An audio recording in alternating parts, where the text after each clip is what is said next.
This is the first public appearance of China's J-35A stealth aircraft. The fifth-generation jet made its much-anticipated debut at the Zhuhai Air Show. It looks good and is China's answer to the F-35, but there's limited information about its capabilities. There are two variants, a land-based model and one adapted for deployment on aircraft carriers. Compared to China's J-20 stealth fighter, the J-35A is a more compact platform and potentially better suited to multi-role missions, including those launched from sea. In terms of the design, certainly there are, elements of industrial espionage, but also stealth aircraft with a certain set of mission parameters, given the state of technology, are going to converge on a similar set of design characteristics.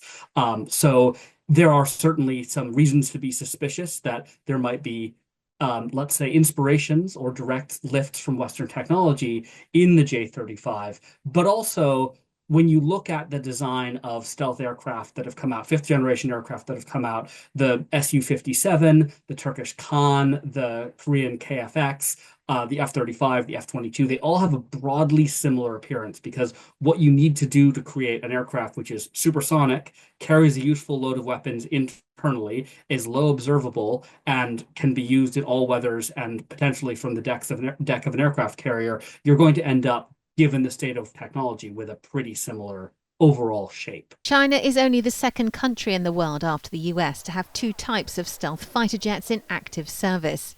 And another debut, this time China's J-15D, known as the Flying Shark. Its advanced electronic warfare capabilities make it a formidable asset.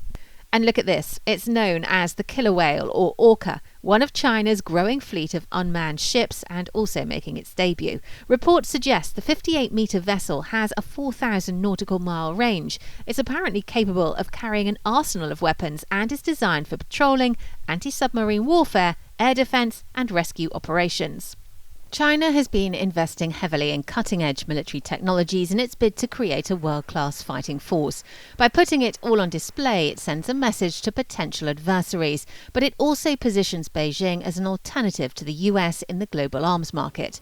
For example, in the weapons hall, China is displaying its SH-16A 155mm howitzer.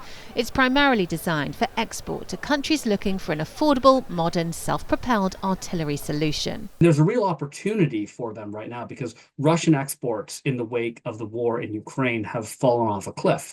And that's partly because Russia needs its own production for its war, and partly because a lot of countries which previously were happy to do business with Russia are a little bit more reluctant now. So there's an opportunity for China to fill that space in the market for a variety of systems, land, undersea, sea, air, even space systems, which previously countries that were either not politically aligned with the West or wanted to find systems that were a little bit more affordable than their Western equivalents, even if you gave up some capability at the very highest end, is now an opener market for China to step into.